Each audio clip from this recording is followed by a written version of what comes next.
Globine. V živo z duhovnikom.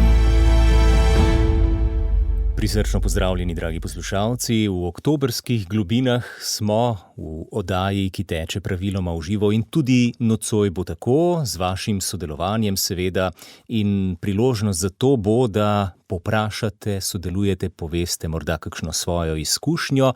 Z nami bo nocoj župnik v Šmarjeti, dr. Alfonz Žibert. Dober večer, lepo pozdravljeni. Dober večer, tudi vam lep pozdrav in lep pozdrav vsem poslušalcem. Hvala lepa, ker ste se pripeljali zdaj le zvečer k nam v Ljubljano, v Šentvid. Kako ste? Hvala za vprašanje. Drugače sem imel res poln dan, tako da, kar se tega tiče, zelo razgibano, ampak zdaj pomirja me vaš glas in to mi je pomembno. In pa tudi jaz bi vas vprašal, kako ste. Pravzaprav bi lahko odgovoril podobno, zelo razgiban dan, in tudi to, da ste zdaj tukaj v studiu, me pomirja, kajti to pomeni, da bova lahko skupaj s poslušalci prav tako, upam, naredila eno lepo oddajo, eno lepo vzdušje, predvsem pa morda se dotaknila enega področja, ki je zanimivo. Teme, ki smo jo napovedali, torej pravzaprav znamenja časa, kako jih iskati in kaj pravzaprav to so. Ja, meni je zelo dragoceno, da sva začela tako, kako sva. Najbrž sva tudi poslušalce malo spodbudila k temu, da začutijo, kako so. To mi je vedno pomembno, ker vidim, da včasih kar planemo na vročo kavo, recimo, in ne počakamo, da se ohladi. In se opečemo. Točno to. In midva sva to zelo dobro naredila. Hvala. To je enako, to je bil zdajle lep uvod, zdajle pa prisluhnimo. Pravzaprav, kdo je naš gost? Alfonz Žibert se je rodil 2. septembra 1965. leta v Novem mestu. Osnovno šolo je 4 leta obiskoval na Studencu pri Sevnici, nato 4 leta v Sevnici. Leta 1980 se je vpisal v srednjo versko šolo v Vipavi. Po maturi je sledilo enoletno služenje vojaškega roka v Virovitici na Hrvaškem, nato se je vpisal na teološko fakulteto. Diplomsko nalogo je pripravljal pod vodstvom mentorja profesorja Mirka Mahniča z področja oznanjevanja. Po zagovoru diplome leta 1990 je svoje pastoralno poslanstvo začel kot kaplan v Škofji Loki, nato v Zagorju ob Savi do leta 1995. Med letoma 1995 in 1997 je bil župnik v Šmihelu pri Žužemberku, od leta 1997 pa je deloval v Boštanju. Leta 2013 je na Teološki fakulteti uspešno zagovarjal doktorsko disertacijo z naslovom Terapevtski elementi v procesu celostne religiozne vzgoje in izobraževanja s poudarkom na geštaltističnem pristopu, ki jo je pripravljal pod mentorstvom profesorja dr. Stanka Gerjola. Gre za velik prispevek na področju geštalt pedagogike pri nas. Od lanskega leta je Alfonz Žibert župnik v Šmarjeti.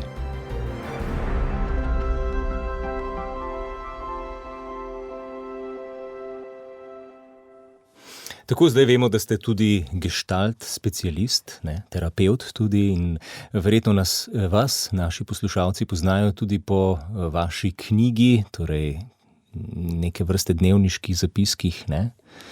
Upam, da je tako. Je prišlo kaj odmevov na knjigo? Ja, zelo dobri odmevi so bili. Takrat, ko se je to dogajalo, smo potem kmalu tudi ponatis naredili, sem bil kar vesel tega, ja. Tako da so bili zelo dobri odzivi. Je pa to posebna populacija, ki seže po taki knjigi, se pravi, to ne berejo tisti, ki prisegajo, ne vem, na Slovenske novice, ne, to je čist drug način, tudi v smislu, da prebuja ene občutke, to je bolj delo na sebi, pa tudi prepoznavanje znamen časa. Točno tako, in pri tem se bova midva danes nocoj ustavila. Pravzaprav bova vesela, vsaj jaz mislim vsakogar, ni nujno, da je to populacija, ki prisega na visoke besede ali kakorkoli že. Vsi ste dobrodošli, spoštovani poslušalci. Drži, ja, ker tukaj se mi zdi najbolj pomembno, da smo preprosti, kar se tega tiče tudi v izrazoslovju, pa tudi vidimo, saj življenje samo na sebi ga preveč kompliciramo. Ne?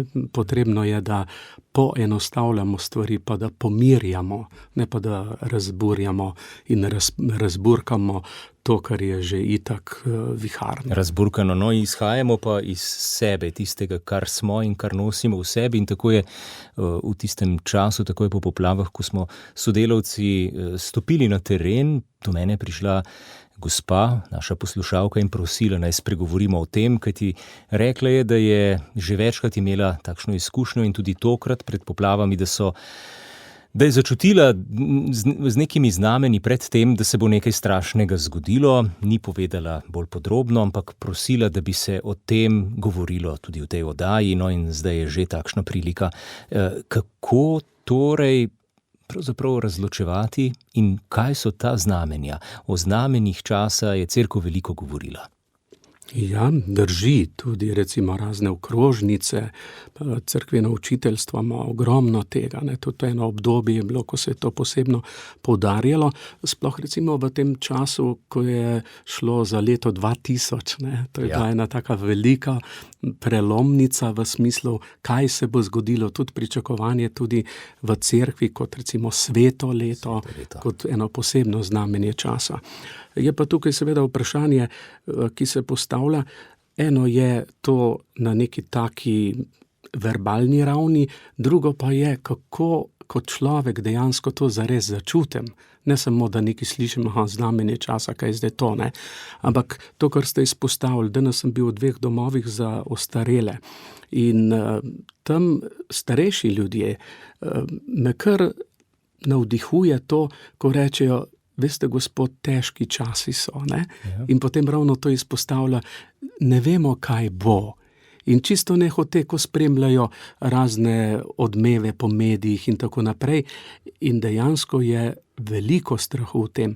Moram reči, da sem kar malo presenečen, da ljudje, ki so stari 90 let in kako na en poseben način čutijo ta strah. Ker so dali najbrž že marsikaj čez, ne? Tukaj sva, ne.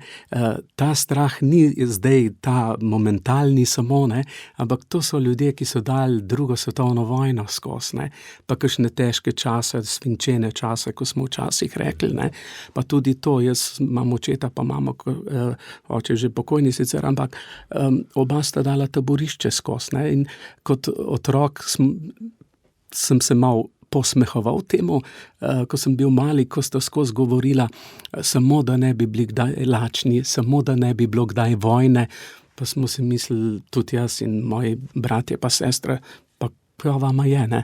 Sveda šele potem, ko sem malo reflektiral stvari, sem čutil, da ni šlo za tisti strah v tistem trenutku, ampak da je šlo za veliko globlje stvari. Mi smo to dali skozi in to ostane v človeku, ne?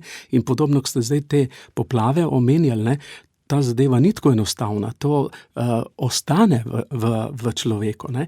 In tukaj je ena ključna zadeva, veliko je bilo narejeno na tem, na pomoči pa tako dalje.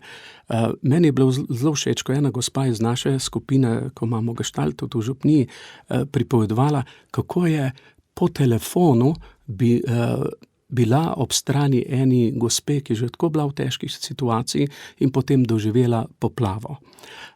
In mi je bilo tako dragoceno, pa sem ravno to pomislil, kaj so ti ljudje najbolj potrebovali.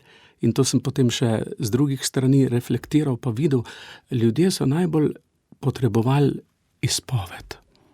Da so dali ven iz sebe in strah in negotovost. In tisto grozo, naraščajoči vodi, ne? Niso ta prvo rabili, ne vem, lopato, pa tako naprej.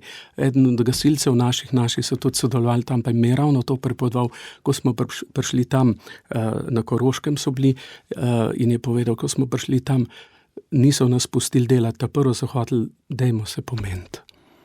In da jih je potem nekdo res slišal, poslušal, ne? To je to, ne. Ja. Ni bila prva stvar, dajmo delovno akcijo in tako naprej. In sem bil kar majčkeno tako distanciran od tega, ko se je predvsem medijsko poudarjalo, da kaj bomo naredili, pa tako dalje, ne. Ampak prva pomoč je dejansko to, da te nekdo sliši, da je nekdo ob tebi. To je prva pomoč v vsaki krizi. Ker, kot pravite, strah ohranimo v sebi in potem lahko pride ven ob nekih naslednjih trenutkih čez desetletja morda, ne, in ta strah prinesemo pravzaprav s seboj. Ali so, dr. Alfonz Žibert, res zdaj težki časi v tem takem? Če mene vprašate, ne, to je zdaj zelo dobro vprašanje. Če mene vprašate, so časi lepi in nič težji, kakor so sicer. Jaz sam postavljam kar neko tako tezo, da si delamo sami težke čase in tudi, da smo toliko pod vplivom teh slabih novic in vsega tega negativnega in da so težki časi predvsem zaradi tega, ker jih sami potenciramo. Ne? Denimo, toliko lepih stvari je, o katerih nihče ne piše, ne? Toliko lepih stvari se dogaja, toliko spodbudnih misli, toliko spodbudnih oddaj tudi, recimo, ne? Ampak mi imamo to smolo, da živimo na nek način ali pa se hranimo s slabimi novicami. Zakaj je tako? Zakaj smo tako pozorni na nekaj, kar je slabo in nam pravzaprav ne koristi? To je, zdaj, če sam sabo se pomenim, jaz to gledam to tako, ne, leni smo. Leni smo, ne trudimo se, ampak ne mislim to nekaj kritizirati, ampak tako tudi sam pri sebi čutim, ne, nekaj je potrebno narediti na sebi, ne. Tudi recimo, ko gledamo, zdaj sem imel ta simbol vrtnice, ne, ta mala Terezika me je tako nagovarjala in ko gledamo vrtnico, je potrebno tudi gledati cvet. Zdaj večina ljudi se ustavlja recimo ob trnju ali pa ob teh stvareh, ne. In pozabljamo, da je cvet tisti, ki daje tukaj eno lepoto, pa odpira eno razsežnost, ne. Ampak, ko pa zgrabimo to, nas recimo zbode in nas to zmoti in tukaj je res en problem, da se bojimo te bolečine, nas je strah in potem tudi cvet zavržemo, no, tako bom to razložil. Ali pa ga spregledamo. Ali pa ga spregledamo, tako še bolje, ne. Je pa to res zanimivo, ne, me skozi to nagovarja, zakaj ljudje raje in beremo in poslušamo in gledamo negativne stvari, kaj se je slabega zgodilo in tako naprej, ne. In v čem je poanta tega, ne, da negativne novice dejansko prevladujejo in se prodajajo in največja žalost je pa ravno to, ljudje iz tega živijo. Se s tem hranijo. Se s tem hranijo, to jejo, ne. Ja. To je problem, ne. Morda bi lahko celo rekli, da so časi boljši, kot so bili nekoč, saj imamo veliko več materialnega blagostanja, pa vseeno je zahodni človek najbrž, si drznem reči, bolj nesrečen, kot pa nekoč ali pa kot nekje druge na drugem koncu zemlje, kjer tega ni toliko. Ja, stvar se mi je odprla zdaj, ko so se midva takoj srečala, pa sem vas vprašal, če imate vse pod kontrolo, ne. Pa mi je bilo tako dobro, ko ste pokazali gor, ne, so stvari, ne, in mislim, da ena od zadev je tale, mi skušamo imeti vse pod kontrolo, pa ne moramo imeti, ne, in ni vse odvisno od nas. Mi pa se obnašamo, kot da je vse odvisno od nas. In seveda potem pride do takih, bom rekel, konfliktnih situacij in mislimo, da bomo vse to obvladali, ampak stvari res niso vse odvisne od nas. In zelo lepo je, če smo mi lahko umirjeni, pomirjeni, da naredimo, kar mi lahko naredimo in da prepustimo, če hočete, življenju, naravi ali pa Bogu, da ostale stvari so pa veliko večje od nas. Ali je potem lahko to iskanje znamen časa tudi nek odraz te stiske, da bi želeli imeti vse v svojih rokah? Se pravi, je lahko tudi skušnjava, ves čas iščemo nekaj, s čimer bi si lahko pomagali, da si kaj razložimo, da napovemo, ker nas je strah prihodnosti. Je lahko tudi takšna stran pot? Ja, sam vidim to kot en izziv, ne, pač v tem smislu strah je tukaj ena temeljna zadeva, ne, strah pred prihodnostjo. Danes, ko se srečujem z ljudmi, je pravzaprav to kar stalnica. kaj bo, kako se bo zgodilo. Tisto občutek, da ne obvladajo življenja in da ne vedo, kaj bo, ampak ravno tisto, kar tukaj je problematično, je, tudi ni potrebno, da ti vse obvladaš. Sej tudi krščanska tradicija ima ravno to stvari, ki jih izročamo v Božje roke. In se mi zdi, da ta vidik nam je, smo ga prezrli. Mi bi radi vse nase vzeli, na nek način smo mi neki odrešeniki zdaj v tem svetu in se čisto vse podira. To odrešeništvo, ki temelji na človeku, se dogaja točno to, kar zdaj vidimo. Ne? To je odrešeništvo. Ne deluje. Ne deluje, točno to. Ne deluje. Kje so torej morda ti preroki, ne? O njih beremo v Svetem pismu in so znali opozoriti. Govorimo o tistih pravih prerokih. Kdo so to in ali jih imamo tudi v današnjem času? Ja, zdaj beremo ravno tega preroka Jona, denimo, ne? In me tako nagovarja ta njegova zgodba, ko se upira, pa potem konča tam v morju, pa v trebuhu ribe. Ampak to je za mene res ta čudovita prispodoba tega. Jona mora narediti refleksijo, se mora ustaviti, mora videti, kje sem jaz, kaj se tle dogaja. Ne? In potem s to refleksijo gre po poti pravega preroka. Saj on je bil že prej prerok, ampak brez te refleksije, brez stika z Bogom, to nekako ni šlo. Ne? No in, ali pa drugi, ne? Denimo se imamo Mojzesa, recimo, kot enega tako močno figuro tam. Ne? Kako tudi ima neko osebno rast. On začne, kaj ne rečem, z tako težko situacijo ali pa zločinom, ne, in mora to predelati in potem iti na pot preroštva. Pa dejansko tudi, ko potem gledam recimo naše življenje, kaj mi lahko damo življenju, saj noben od nas se ne pojavi kot brezmadežen prerok. Vsak od nas gre skozi neke preizkušnje, skozi neke težave, skozi neke konflikte. Edina razlika je v tem, če se ob tem ne ustavimo, pa ne naredimo, jaz temu rečem, refleksije, potem bomo konfliktno delovali naprej. Če pa tukaj reflektiramo stvari, naredimo stik s seboj, naredimo stik z Bogom, potem se pa umirimo. In če hočemo mi v ta svet nekaj lepega dati, je prva stvar, jaz rečem temu tako, ne, da se umirimo.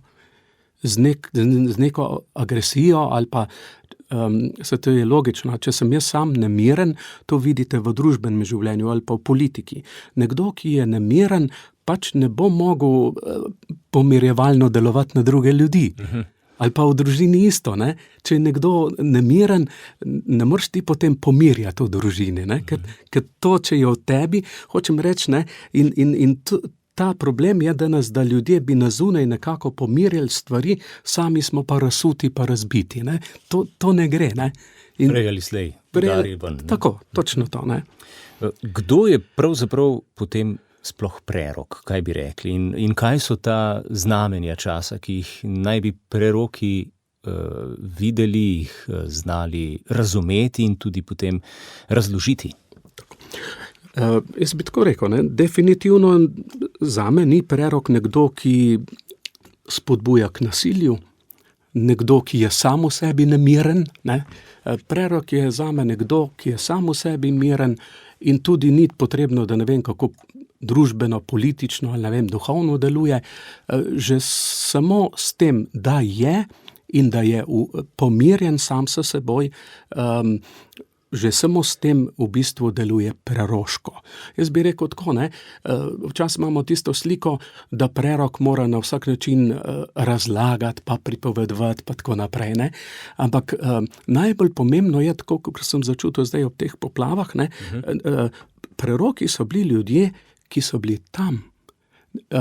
V prvi vrsti ne tisti, ki so delali, ne, čeprav Bogu hvala, ne bom zdaj rekel, da to ni dragoceno, ampak meni se zdi preroško pa to, da je nekdo zdržal in je bil samo tam, navzoč, poslušal, bil uho, ne, in to je včasih veliko težje, tudi za mene. Jaz imam tudi čas težave, bi raj kaj delal, kakor nekoga poslušal, priznam, ne? Ampak ta preroškost, vidim, je ravno v tem, tudi če gledamo recimo Jezusa, ne? Prvi stik z ljudmi je bil, da je zaznal, pa da je slišal, pa ne da je kar nekaj naredil, ne? No, ampak preroki so tudi napovedovali, ne? In morda o tem malce kasneje, zdajle se nam je pridružila poslušalka, gospa Anica je z nami. Dober večer. Se slišimo? Dober večer. Dober večer, gospa Anica od Utovlje vas pozdravljamo. Kako ste? Hvala lepa. Dober večer, gospa, in to je lepo voščilo, kako ste. Bi rada povedala, da jaz sem z Velika Dola Ja? in smo imeli župnika iz Vrtelce, Otlca, ja? Franca Krateže, ki je pole šel kloben z dekana. In kaj bi radi sporočili, gospa Anica? On me je vlačil pojet Aha. na Ja, kuri od 12 leta naprej. In sem pojela, hvala Bogu. ja, malce slabše se slišimo, ker očitno odmeva zadaj zaradi telefona in zaradi radijskega sprejemnika. Tako da, ja, če nas boste še enkrat poklicali. Sicer pa, spoštovani poslušalci, 01 512 10 00, oddaja, ki jo spremljate, je v živo, tako da bomo veseli tudi vaših klicev. Lahko pa pišete na globine@ognjisce.si, pa se držimo teme, torej preroki in pa znamenje časa, o čemer govorimo danes. Dr. Alfonz Žibert je naš gost. Torej, preroki so tudi napovedali, ne? Oziroma so govorili o tem, kaj so ta znamenja časa in kako jih razpoznavati, oziroma tudi plavali so proti toku, če pogledamo, ne? Ja, res, mene pa to nagovarja, ne? Zdaj, preroki, ki so, tako bom rekel, izpostavljeni, Ja. dejansko pa vidim, v vsakdanjem življenju imamo mi take preroke. Pač v smislu, ljudje, ki se soočajo z zelo težkimi situacijami in gredo skozi to in so pravi pričevalci. Jaz moram reči, da sem navdušen, ko delam s skupinami, recimo pred seboj imam eno gestalt skupino, ki jo imamo v župniji, in sem navdušen in presenečen, kako velike korake ljudje delajo na sebi. To so res veliki koraki in v prvi vrsti rečem, evo, to je preroško. Ne? Ni preroštvo samo nekaj, kar je zapisano, ne? Ampak preroštvo je to, kar je človekovo življenje, ki je nekoč bilo nekje, ne vem, malo v blatu ali pa povoženo, brez dostojanstva, in se nekdo pobere in doživi sebe kot dostojanstvenega človeka. Nekaj, kar se zgodi navznoter, ne? Točno. In to, jaz rečem, ni večjega tega preroštva, kot to nekdo, ki je recimo šel skozi težko otroštvo ali pa, ne vem, skozi en občutek sramu, skozi celo življenje, pa potem v stiku s seboj, pa v stiku z Bogom, ustane od mrtvih, da bi tako rekel, no. Je drug človek. Telefon zvoni, 01 512 10 00. Gospod Tomaž, dober večer v Velenje. Dober večer. Dober večer, gospod. Jaz bi vas povedal toto, ko imate toto temo, zdaj toto, kako se človek pobere. Ne? Jaz sem se zelo veliko predstav v življenju, a ne. Od posilstva pa do vsega, pa sem se zelo težko pobral. Kako vam je pa to uspelo? Ja, veste, kako se meni uspelo. Lepa beseda, stano lepo mesto najde. Čestitam. Ja, a ne. Hvala. Ne smemo biti tako bi eni drugi pravijo, da se ne možeš pobrati, pa to, ne. Odlično, gospod, mi je zelo všeč to izhodišče. Lepa beseda, lepo mesto najde. Ne? Torej, pa tudi ne obupajmo, ampak vztrajamo. Nekako tako. Če vas prav razumemo, gospod Tomaž, tudi preroki so delali z besedo, predvsem pa z zgledom. Ne? Še gospod France, dober večer. Ja, se slišimo. Gospod France? Ja, dober večer. Dober večer. Ja, o znamenjih časa govorimo. Povejte. Ja, jaz bi tudi nekaj rekel. Izvolite. Veste kaj, jaz tako razmišljam, pač sem že starejši, sem v penziji, sem sam in veliko razmišljam. In bi rekel, kaj je glavna stvar pri nas, pri nas Slovencih, da se nekako slabe stvari dogajajo in se veliko lepega tudi pove. In radio Ognišče ogromno in se take stvari, ampak se mi po cerkvi veliko povejo, ampak se mi zdi, da se to nas nekako nič ne prime. Ne dotakne. Da grejo stvari še vedno, pogledajte, cerkve so čedalje bolj prazne. Okrog mestu, v mestih sploh, na deželju in krajih so še, drugače so pa cerkev prazne. In se lepe besede ne sliši. Veliko je kriva za to tudi zdajšnja politika. Ampak veste kaj, mi Slovenci, pogledamo Avstrijce, sosednje naše ali Hrvate ali Srbe, ni važno, vsi imajo radi sami sebe. Se cenijo, se spoštujejo. Mi smo pa tisti Slovenci že od nekdaj, vse cenimo, samo sebe ne. Mislite, da je v tem razlog? Glavni razlog je v tem. Majhni smo, majhna država je, meni se zdi, da vam to tudi jasno, čeprav ste mu vprašali, ampak ker, če pogledate druge ljudi, če narod ni, če nisi ti samozavesten in da se nimaš rad, ne pričakuj od drugega, da se bo imel. Pogledajte, koliko ljudi pride sem iz Južnih republik nam Slovenijo skozi, jaz se z njimi veliko pogovarjam. Veste, kaj pravijo? Mi bomo tukaj pri vas, ker delamo, kar hočemo. Vi se bojite svoje sence. Mi pa tukaj s časoma, kaj govorijo, vas bomo zavzeli, bomo glavni. Ja, torej, gospod France, govorite o tem, kako sami sebe doživljamo, kako se cenimo, kako gledamo nase.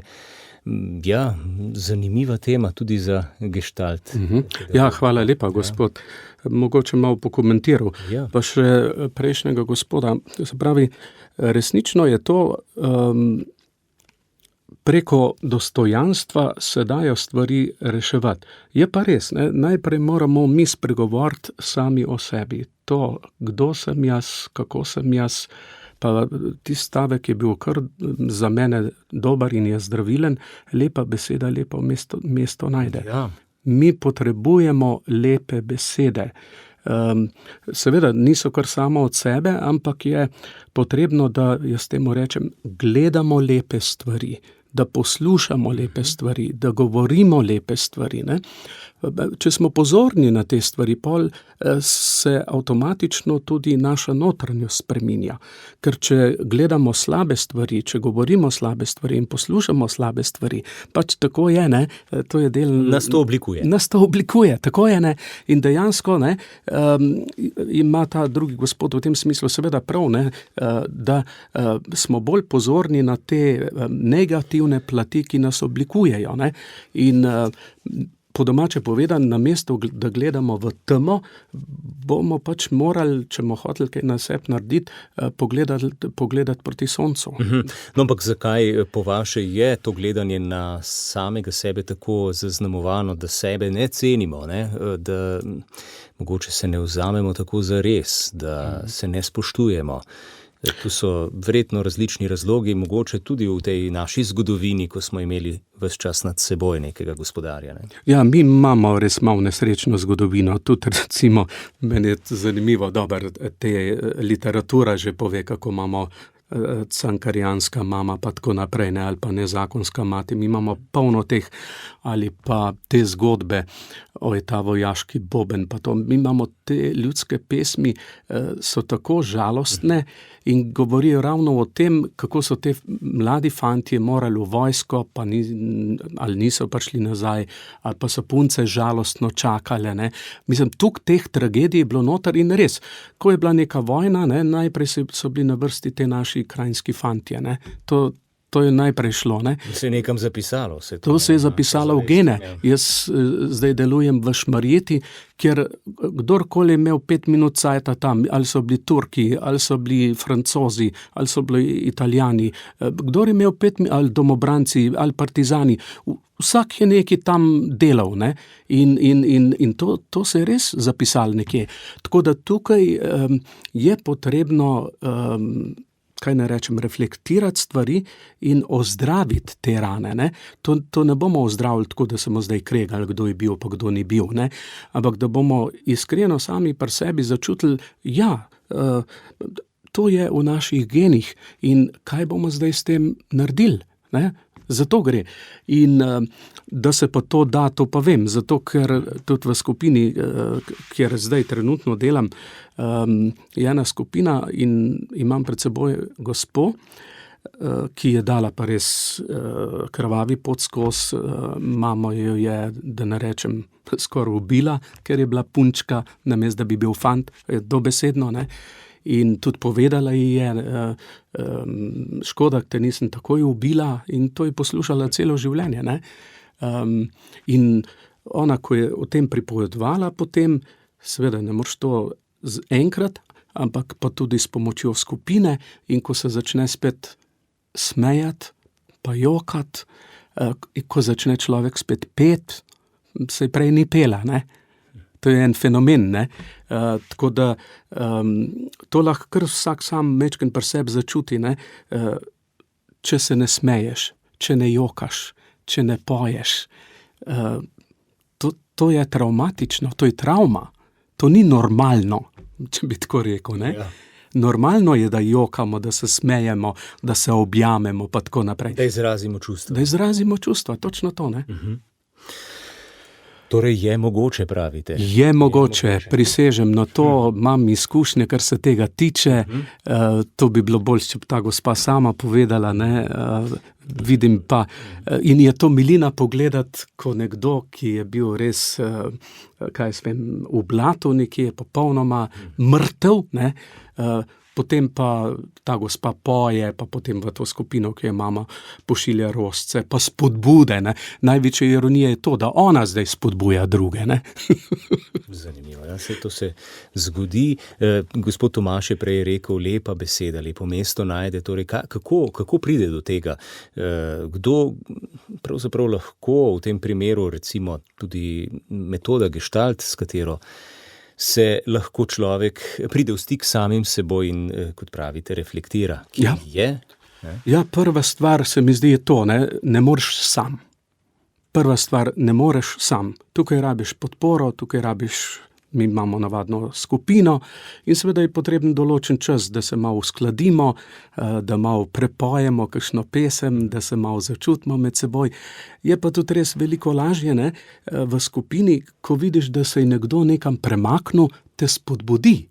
Ne, in ko nekdo eno tako svojo zgodbo pove, potem nenadoma začutiš to, nisem sam. In to je zelo pomembno, ne. Jaz sem čas veliko delal na pogovorih 1 na 1, pa sem obupal na tem in sem opustil to, ne. Ni to, ne, ker tam ljudje lahko malo blefirajo, ne, v skupini ne morejo blefirati. Drugačna dinamika. Drugačna dinamika. Tudi če poskuša, ne deluje, ne. V skupini ne moreš tega delati, ne. Individualno pa vem, tudi sam, ko sem imel te razgovore, ja, so me skušali okoli prinesti ali pa mi prodajati, ne vem, kar nekaj, kar ni bilo na mestu, recimo, ne. No, tudi zdaj smo v skupini, ustvarjamo tole skupno dinamiko preko telefona. Gospod Tomaž iz Velenja bi še želel nekaj dodati, torej z lepo besedo, ki lepo mesto najde. Ste želeli še kaj vprašati, gospod Tomaž, kaj dodati? Ja bi želel vprašati gospoda. Ja, izvolite. Gospod, jaz bi vas nekaj vprašal. Povejte. Kako je tako hitro čutiš človeka, bližnjega človeka, če je hudoben do tebe? Sprašujete, kako čutiš, da je nekdo drug Hudobnega človeka, da je zdela zlo proti tebi. Ja, dobro. Jaz, ko sem v življenju veliko prestal, pa ko sem rekel, da lepa beseda lepo mesto najde, to besede zelo težko najti. V takšnem primeru. In sem tudi vedel, ko jaz takoj človeka poznam, a je dober ali je slabe, a je hudoben. Odlično. Takoj človeka poznam. Odlično izhodišče. Tako imamo žene, sina, ki je tako hudoben, ko dela samo zlo. In je tako hudoben človek, da pije, pa mamilo je, pa preteple mene kot srčnega bolnika, in takoj dela samo zlo. Takega človeka jaz ne morem v mojem srcu Božjemu sprejeti. Ja, hvala lepa. Tole je zelo boleče, kar ste zdaj povedali, in hvala, ker ste tole delili. To je zdravilno in verjamem, da je še za koga drugega tole zdravilno. Ker sam doživljam velikokrat take zgodbe, kako temu rečemo, ko se dobrim ljudem dogajajo slabe stvari. In koliko je tega, ne? In sam, bom rekel, tudi preko gestalta skušam ljudem pomagati na ta način, če smem tako reči, da pomagam, da ljudje spet dobijo svoje dostojanstvo. To mi je tako pomembno, ta beseda dostojanstvo. Ker recimo to, kar ste vi zdaj pripovedovali, v takih primerih gre vedno za to, da vam nekdo jemlje dostojanstvo. To je, ne? In pride potem do tega, ko človek začuti samega sebe, postavi meje, pa reče takole, to je moje dostojanstvo, to je moj intimni prostor in tega se ne prestopa. Točno. In zanimivo je to, ne, recimo, ko ljudje pridejo do tega, lahko povem en primer, denimo, ne. Imel sem nekoč eno gospo, ki jo je soprog pretepal, je bil vsakih toliko cajta pijan in jo je pretepal in tako naprej, ne. Ko je bila nekaj časa v moji skupini, je potem enkrat povedala, kaj se je zgodilo. Pravi, prišla sem domov, mož je bil spet pijan in se je spravil na mene. Pravi, jaz sem se sam postavila pred njega, pa sem sam pogledala ga, pa sem rekla, kar udari. Rekla, tako samozavest sem imela, da so roke same dol padle in se sam umaknil. Hočem reči, ne gre za to, kaj boš ti rekel, pa ne vem kaj, ampak tvoja drža je čist druga. In zaradi tvoje drže ti nihče ne more škodovati, tudi če bi ti hotel. Ja, to so res tiste močne zgodbe in tisto, kar človek naredi, kot pravite, na sebi, da lahko pride do takšne drže, je gotovo en proces, je gotovo en čas potreben, oblikovanje neke notranje nastrojenosti oziroma spoštovanje samega sebe. Ne? O tem zdaj govorimo. Ja, res je. Ne? To je po moje tudi zdaj to glavno znamenje časa, spoštovanje do samega sebe. To je, se mi zdi, ključna zadeva. Danes imamo toliko teh zgodb, ko je ljudem bilo vzeto dostojanstvo. Poglejmo recimo družine, kjer je alkohol, denimo, ne, ali pa ne vem, razne zlorabe v družini ali kjerkoli, ne, ali pa če pogledamo v službah, ne, koliko je tega vzetega dostojanstva. Pa ne tistih, za katere mi slišimo prek medijev, ne, ampak to so zgodbe, ki niso slišane, ostanejo nekje zaprte, dostojanstva pa ni, ne. Tako da in to je eden od razlogov, kar so se prej pogovarjala, če ni tega dostojanstva, potem pač tako je, ljudje gledajo slabe stvari. Če obrnemo potem ta nivo, pa pridemo do enega dostojanstva, se ne bomo več pacali. Rekli pa, to ni na mojem nivoju, tega se ne grem. In res tudi vidim v življenju, ko ljudje nimajo dostojanstva ali jim bilo vzeto, so pripravljeni delati slabe stvari. Rečejo, mene so zavrnili, pa še jaz in tako dalje. Zelo hitro se to lahko zgodi, ja. Točno to, ne? Ja. 015121000 globine spremljate v živo. Dr. Alfonz Žibert je naš gost, znamenje časa, preroki, ja, in seveda tudi dostojanstvo. Morda je to neko znamenje časa, če človek odkrije svoje dostojanstvo in začne živeti na ta način. Govorila sva prej tudi o plavanju proti toku. Recimo, da tako nekoč, omenili ste svetopisemskega Jona, kot danes ljudje kar zaplavamo s tokom, kristjani recimo, in je prerok nekdo, verjetno, ki si upa zastaviti svojo besedo in predvsem življenje z zgledom, ki ne sledi temu splošnemu toku, ki sledi svojim prepričanjem. Se pravi, iti proti toku, je tudi to eno znamenje preroštva? Ja, gotovo. Jaz sicer tole doživljam tudi na ta način, ponavadi si predstavljamo enega človeka, ki plava proti toku, ne? Ja. Sam pa zelo rad vidim, da je to recimo eno občestvo, ena skupina, ne? Se pravi več ljudi ali en tim, ne? In se mi zdi, da je to veliko močnejša zgodba in veliko močnejše sporočilo plavanja proti toku. Skupno plavanje. Skupnost. Lahko eno anekdoto povem, kaj se je zgodilo. Recimo, pa lahko povem, ne, na neki dekanijski konferenci je en gospod, včasih smo duhovniki tako obremenjeni, imamo preveč, in je mal se zlomil, pa je rekel, da ene stvari ne more več delati in da je obupal, pa da je večkrat to, ko je bil zadolžen za to, pa da ni bilo dobrega odziva in tako dalje. Ne? Pa je rekel, da no več. Ne? No, pa je pa eden od gospodov predlagal, pa je rekel, dobro, pa kaj če bi 2 ali pa 3, ne? Da ne bi bilo vse na enem, pa en prevelik pritisk. Ne? In ta gospod, ki je prej čist zlomljen bil, je rekel, jaz sem zraven. No, se mi zdi, da ta vidik tega preroštva premalo upoštevamo. Ne? Mi imamo še zmeraj nekega preroka, tako ena oseba, ne? Nekdo pelje, pa tako dalje.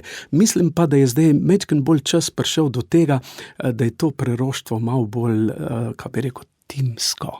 Pa tudi tako v smislu, kjer sta 2 ali so 3 v mojem imenu. Skratka, tukaj se mi zdi, da je veliko večja moč, kot pa, da imamo enega, ki mu sledimo, pa smo pa lahko zelo tudi razočarani, kar se tega tiče. Zelo hitro, res je. Ja, ampak tudi v timu, tudi v skupini je potrebno pač se držati nekih pravil, nekega delovanja, medsebojnega komuniciranja. Verjetno je nekdo, ki potegne naprej. Ja, drži. Ampak tukaj bi pa malo pokomentiral, pač v tem smislu, ne mislim neko tako tehničen tim, ne. Mislim en tak tim, ki res reflektira stvari, pa ki je srcem tam, nekaj blefira, ne. Skratka, če imaš ti take ljudi, ki ne blefirajo, ni nobenih težav. Iskreni in odprti. Tako. 015121000, zdajle sprejemamo klic iz dolenjskega konca. Dolenjska. Ja, lepa Dolenjska, ne? Moja blizu, Dolenjska. Vaša Dolenjska, tako. Gospa Marta, dober večer. Dober večer. Dober večer, gospa. Vemo, da imajo nekatere osebe razodetja, da se jim prikaže Marija ali pa naprimer sestra Lucija, ko je v Fatimi dobila sporočilo, kaj se bo zgodilo, če se ne bo Rusija odpovedala svoj zvod, ampak krivovedstvu, če ne bo posvečena Mariji. To je že skoraj kot neko preroštvo, ne? Pa Garabandalu se je tudi nekaj dogajalo, pa marsikje po svetu, in lahko to smatramo, kot da so to, te žene, ki se jim je bilo to razodeto, neke vrste prerokinje. Ja. pa bi prosila kakšen komentar. Tako, super, hvala lepa, gospa Marta. Bomo kar združili še z elektronskim sporočilom, ki je prišlo. Gospa Vida pa pravi tudi tako. Vprašali ste, ali obstajajo preroki danes, nismo slišali odgovora. Zame je prerokinja Gloria Polo Ortiz, ki je napisala knjigo Zadela me je strela in potem navaja še druge, recimo Vice v Medžugorju, na Kureščku v Sloveniji, pa Mijo Barada iz Dalmacije, pa še potem iz Nigerije, osebo, ki je napisala knjigo Predragocena Jezusova kri. Skratka, so osebe po svetu, ki nagovarjajo z svojimi sporočili, ki so nekako tudi uperjena v prihodnost, ki napovedujejo neke dogodke. Ja, to je dejstvo in skratka, pa veliko je tega, ne? To smo zdaj par primerov navedli, ne? Ampak teh preroških sporočil je zelo veliko in imamo seveda pol tudi različne populacije, ki eni bolj presegajo, kaj pa vem, da ne rečem, medžugorska sporočila, eni bolj na druga sporočila in tako naprej. Ne? Zdaj, kar je meni pomembno, sam se osebno ne osredotočam toliko na sporočila, bom rekel, na raznih krajih.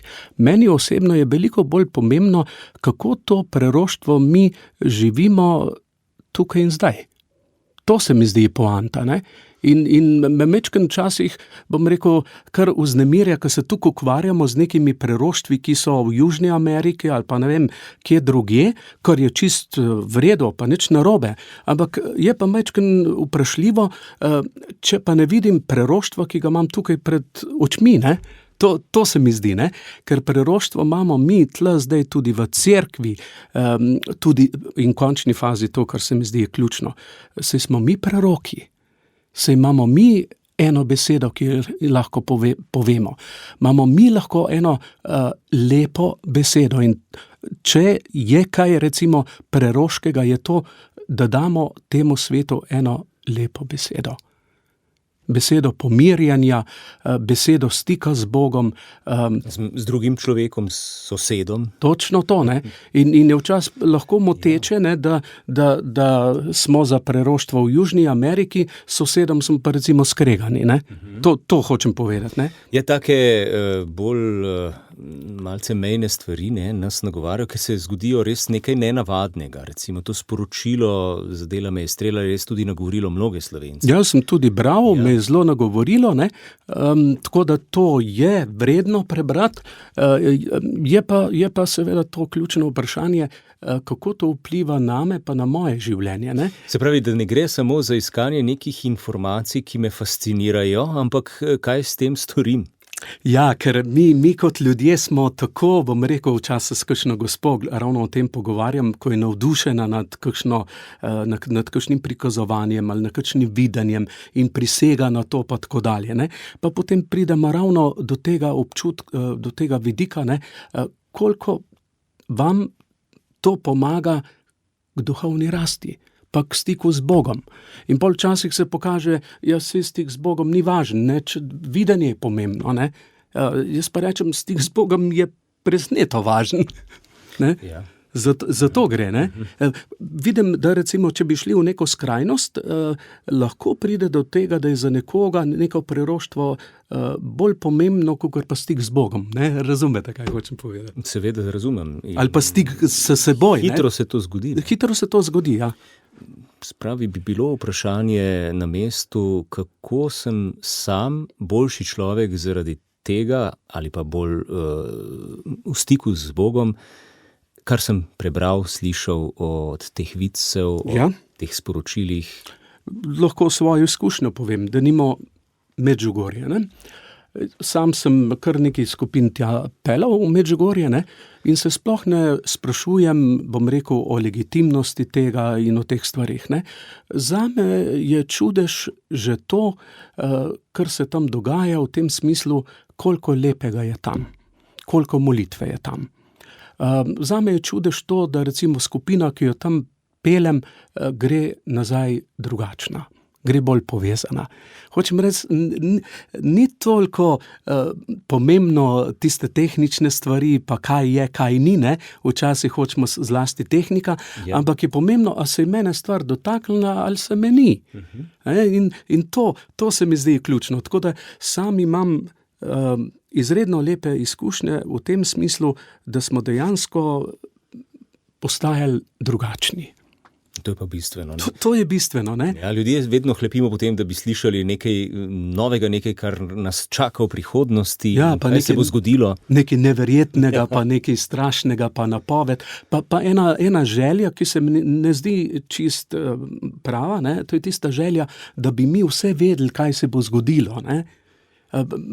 Mislim, da je dobro, da smo tukaj na tleh in da take stvari prepustimo Bogu, ne? Nisem jaz tisti. Je pa res to velika želja ljudi, nekateri, jaz imam izkušnjo tudi to, da se spomnim ene gospe, ki se je sama imela za prerokinjo, ne? In je prav hecno izpadlo, ker je ona pa, kaj ne rečem zdaj direktno, se pogovarjala z mrtvimi in ti mrtvi so ji potem odgovarjali in ocenjevali potem druge ljudi, kakšni so drugi ljudje, zakaj kdo umrl, pa tako naprej. In je pa hecno izpadlo, koliko ljudi se je pol zaradi tega skregal, ne? Ja. Hočem reči, to so resne stvari. Je bil pravilen rezultat tega preroštva. To gotovo ni bilo pravo preroštvo, če mene vprašate. Gospa Natali, tudi vi želite vedeti, kaj se bo dogajalo v prihodnosti? Dober večer. Dober večer. Dober večer, me veseli, da smo se nasmejali.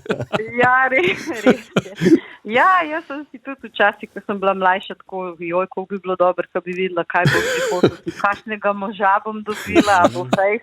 Se je vse uresničilo? Ja, zelo fejs moža sem dobila. A pa ste prerokinja, gospa? Imamo pravi klic. Imamo živ primer prerokinje, povejte. Ja, prav lušno vas je poslušati. Hvala. Jaz sem pa dobila tudi take pomisleke, pa moja kreativnost se je prebudila, ne, kako bi bilo fino, a ne, imeti kakšne te skupine v naših župniščih, pa prav o tem govoriti o pričevanju, kakšni smo mi danes preroki, kaj se nam dogaja, kako v življenju trpimo, kako gremo ven iz tega, kako smo lahko drugmu brat in sestra, ne. Mislim, da danes ni nič tako, ne vem, tako grozno drugače, kot je bilo nekoč, razen ker smo bolj napredni, a ne, ampak enako smo nesrečni in srečni, enako imamo stiske, a ne, in nekakih svojih izkušenj, ker je bilo tukaj ene par tem tako, a ne, vsak človek ima neko svojo težko izkušnjo, a ne, seveda. Tudi jaz jo imam, ampak s pomočjo sebe, kot želje, pa te neke notranje sile, ki me je vedno nekako, bi rekla, naprej spodbujala ali pa vlekla, ne vem, jaz temu to danes pripizujem Bogu ali pa vesolju, ali kakor pač vsak človek doživlja, ne, kaj ima, a ne. In mislim, da smo mi lahko samo drugemu darane in da edino, kar v tem našem okolju, kar se danes dogaja in kaj vse slišimo, a ne, bi lahko bili veliko bolj sočutni drug do drugega, stopili do človeka, ki se nam odpre, ga poslušali, ne vem, da ga ne bi obsojali. Ampak zakaj nismo? Zakaj je tako, da je ravno nasprotno, kot govorite mnogokrat? Ja, to je naša percepcija dojemanja, ne? Nismo na tej stopni zrelosti, ali pa je toliko premalo zaupanja, ali pa ne vem, imamo te težnje, da bi se pač spremenili, da bi naredili nekaj dobrega. Tudi mi kristjani, ne, imamo krasno vero, evangelij, ki je mene recimo spodbudila, pa nisem bila nekoč tako verna, ne, ampak preroštvo, nauki, besede, stavki so meni dali razmišljati, torej to so ljudje napisali pred ne vem toliko in tolikimi leti, zakaj meni ne bi to koristilo, ne? In zato jaz sem vedno te tendence pač, da je vedno možnost se spremeniti, ne? In jaz sem tudi pač, danes sem ločena, ne? In vidim, kako sem se jaz spremenila prav s pomočjo tega, da želim biti boljši človek, da ne morem nobenega drugega spremeniti, da tako, kot je rekel Gospod, lahko z lepo besedo nekaj dobrega naredim, kar je težko, če si skozi celo življenje nečimeren, žalosten, žrtev, ne. Vsi smo kdaj malo v tej vlogi žrtve, ampak ko vidiš, da tako več ne gre, ne, vseeno moraš imeti nek zdrav razum, ne. Ampak ljudje se pa predajo malodušju, ne morem iz tega, ne, sem tudi vodila te skupine pač za ločene in vidim, srečevala sem se z vsemi možnimi težavami pa odvisnostmi, vidim, kateri ljudje se pa pač pripravljeni zadelati, bojo nekaj narediti, eni samo pridejo pa grejo, pa malo pokukajo, tako da to je odvisno tudi od človeka, pa kakšno okolje ga obkroža, ne, in koliko je on sam pripravljen res, ne, seveda, če so neke hude, težke stvari, ne, seveda, da je to težko, ampak verjamem, mislim, tako zanimivo, kot to vaša oddaja, jaz sem prav danes eno dekle srečala, ki je bil tako čisto na robu, je bilo, neverjetno, mislim, tako, sem rekla, evo, to je Bog, ne, to je res angel, da je lahko prav, nekako se meni odprla, ne, in sem rekla, dajte, tukaj boste poiskali pomoč, pa dajte se tja obrniti, siguren vam bojo pomagala, ne. Krasno, torej ste bili neka prerokinja, ne? Točno to, lejte, gospa, hvala za tole vaše pričevanje, hvala za tole, kar delate, dejansko je to preroško, ne, in me nagovarja tukaj kar več stvari, ne. Ena stvar je čisto preprosto to, ko ste omenili, da potrebujemo skupino ali pomoč, skratka, da to pripovedujemo. Mi nimamo druge možnosti, da pridemo drug do drugega, kakor da povemo svojo zgodbo. Ne? In to je zdravilno, to ozdravlja. In danes ljudje prihajamo skupaj in debatiramo o politiki, o gospodarstvu, ne vem čem, ne govorimo pa, kako mi rastemo. Kaj se dogaja v nas? Tako.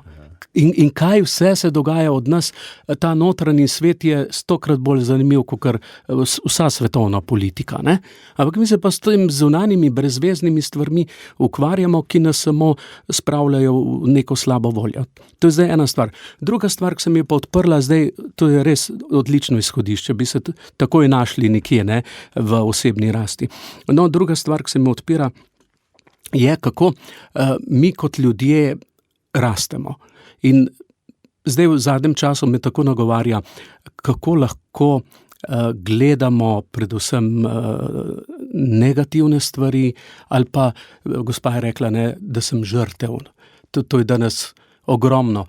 Imam pred seboj eno gospo, ima 2 otroka in otroka ji zdaj rečeta, da sta ona dva pravzaprav žrtev. Ne? Mislim, čist nekam narobe postavljene vrednote. Ne? Tudi ona dva, da živita, sploh ne vem, kje se je to zgodilo, kje se je stik zgubil, sta začutila, kakor to, da morava živeti, mi dva sva žrtev tukaj. Ne? Ker živiva. Ker živiva. Ne? To sploh je čist kontra, ne, temu, kar je ves čas veljalo, da je življenje dar. Ne?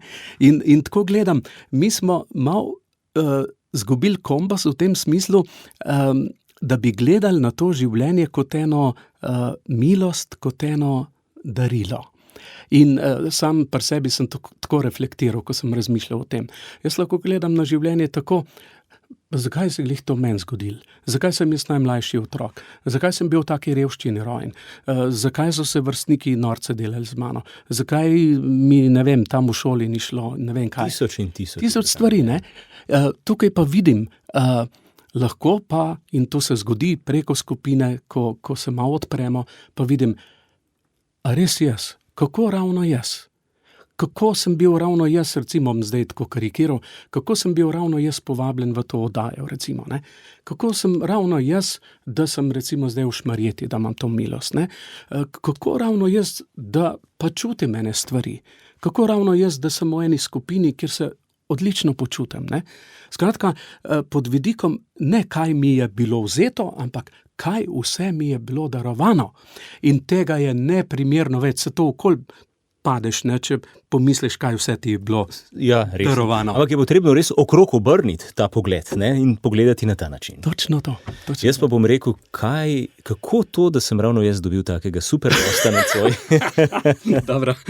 Najlepša hvala, obrnila se je tudi ura, zelo hitro. Hvala tudi vsem, ki ste sodelovali, poslušali kakorkoli drugače v tej oddaji, ki smo ji namenili naslov Znamenje časa, preroštvo, ampak pridemo od tega naslova lahko zelo globoko, na vse zadnje so to globine, in spregovorimo o duhovni in osebni rasti.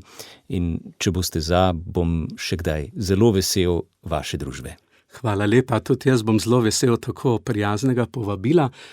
Krasno ste vodili to oddajo, pomirjal me je vaš glas in hvaležen sem za sogovornike, pa mislim, da smo tudi preko oddaje dali eno lepo besedo. In to je pomembno, kot je povedal gospod Tomaž. Najlepša hvala, spoštovani, z vami smo bili Boštjan Smole, Blaž Lesnik in naš gost, dr. Alfonz Žibert. Lep večer vsem še naprej, vam pa srečno pot domov v Šmarjeto. Hvala, ko bo vaš čas, lahko noč. Lahko noč. Globine z duhovnikom v živo. Vsak drugi torek v mesecu na Radiu Ognjišče. Pišite nam na globine@ognjisce.si. Do naslednjega srečanja ostajamo na spletu radio.ognjisce.si. Globine.